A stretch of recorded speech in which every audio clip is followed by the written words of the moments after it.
पाकिस्तान में दहशतगर्दी के दर्जनों वाकयात पेश आए हैं और पाकिस्तान इसका जिम्मेदार इंडिया को ठहरा रहा है।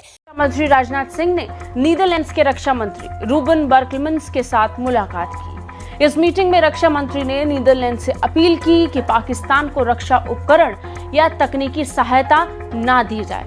भारत ने जोर देकर कहा कि पाकिस्तान एक आतंक परस्त देश है और ऐसे देश के हाथ में हथियार नहीं सौंपने चाहिए। पाकिस्तान के मीडिया ने खुल्लम खुल्ला ये बात की है कि पाकिस्तान में होने वाली दहशतगर्दी के पीछे इंडिया और अफगानिस्तान है। इंडिया और अफगानिस्तान मिलकर बीएलए को सपोर्ट कर रहे हैं और बीएलए को फंडिंग भी कर रहे हैं। मुल्क में दहशतगर्दी का नासूर बेकाबू है।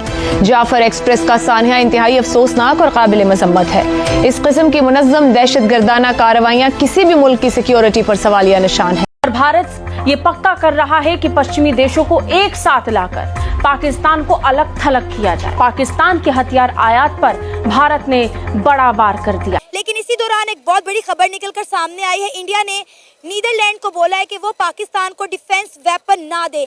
इंडिया ने नीदरलैंड को जोर देते हुए ये बात की है कि पाकिस्तान दहशतगर्दी को सपोर्ट करने वाला मुल्क है। पाकिस्तान जो है वो दहशतगर्दी परस्त मुल्क है और ऐसे मुल्क के हाथों में वेपन जो है वो खतरे से खाली नहीं है। लिहाजा नीदरलैंड पाकिस्तान को किसी तरह का भी डिफेंस वेपन ना दे। इट मीन्स कि इंडिया इतना कंसर्न्ड है पाकिस्तान के बारे में कि इंडिया पाकिस्तान के पास कोई ऐसी चीज ना जाए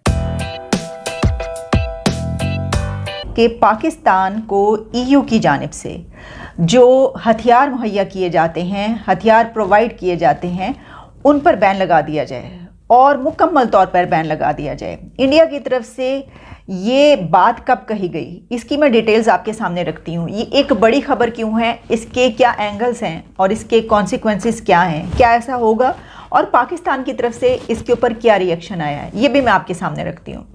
देखिए, पहले तो ये कहा जा रहा है कि भारत ने ये कदम इसलिए उठाया है कि ये एक बहुत ही गोल्डन चांस इंडिया के लिए इसलिए था।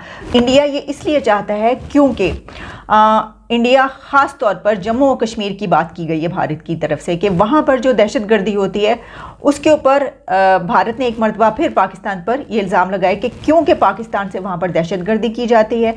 और इसके अलावा ये भी कहा गया कि लाइन ऑफ कंट्रोल पर कुछ जो हथियार मिले हैं, जो दहशतगर्द मिले हैं, उनसे जो हथियार मिले हैं वो यूरोपियन साख्त के हैं, यानी वो यूरोप से ही प्रोवाइड किए गए। तो क्योंकि पाकिस्तान को इटली की तरफ से एक बड़ा आप कह सकते हैं कि अगर सबसे बड़ा defence support provider European union की तरफ से कोई पाकिस्तान के लिए है तो वो इटली है। इटली की तरफ से काफ़ी डिफेंस सपोर्ट पाकिस्तान को मिलती है अगर हम वेपन्स के तौर पर या हथियारों के तौर पर बात करें।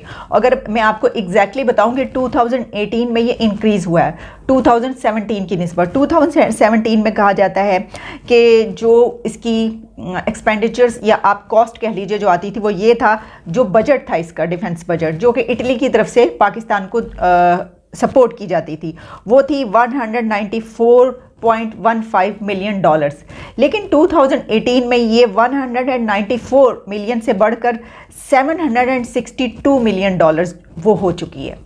तो ऑब्वियसली ये भी इंडिया के जानता है, इंडिया उसकी नज़र में ये बात है कि इटली की तरफ से पाकिस्तान को ये सपोर्ट की जाती है या ये आप कह लीजिए कि डिफेंस के जो हथियार अपने उसके लिए वो लेता है पाकिस्तान, वो इटली से लेता है।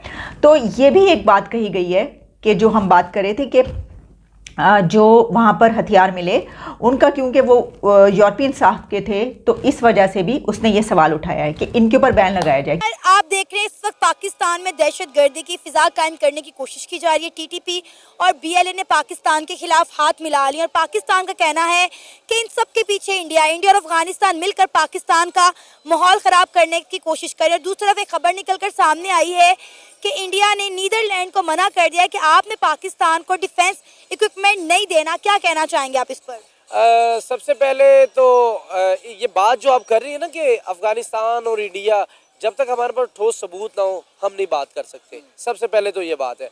और आखिर कब तक हम यही कहते रहेंगे कि अफगानिस्तान ये कर गया, इंडिया ये कर गया? नो डाउट हर मुल्क की एजेंसी होती है जो अगले मुल्क का माहौल ख़राब करती है। आखिर क्यों हम क्रॉस बॉर्डर, यही तो चीज़ें होती है ना। दुश्मन का काम क्या है कि आप में अफरा तफरी का माहौल बनाना और आपका क्या काम होता है आपने उससे बचना। अगर तो वो फैला गया, अफरा तफरी चला गया तो इसका मतलब वो आपसे स्ट्रांग है। अगर तो आप बच गए हो इसका मतलब आप स्ट्रांग है। बात यहाँ पर ये आती है कि हमें देखें पिछले 2 महीनों में हमारे पाकिस्तान का जो हालात है ना वो बिल्कुल बस से बदतर हो चुके हैं। और जिसका मैं सबसे ज्यादा अगर क्रिटिसाइज किसी को करना चाहूँ ना तो अपने इन सियासी जमातों को, इन घटिया जमातों को मैं कहना चाहूंगा। रीजन ये है कि इनको इस वक्त भी अपने मुल्क की फिक्र नहीं है। इनको रीजन ये है कि इनको अभी अपनी कुर्सियों की पड़ी हुई है। जाफर एक्सप्रेस में देखें कि टारगेट किसको किया गया, हमारे इदारों को, हमारे अफसरान को। आप देखें कि जितने भी लोग शहीद हुए उनका ताल्लुक कहाँ से था, आर्मी से था, पुलिस से था, एजेंसी से था। मैं इस चीज पे आपको बाद में आऊंगा, पहले मैं ये बात, आपका सवाल मैं अपने पास रखता हूँ। देखिए अगर इदारों को हिट किया है, कहीं ना कहीं इदारों को भी अपना किबला दुरुस्त करना पड़ेगा। अब इससे ज्यादा हम बर्दाश्त नहीं कर सकते।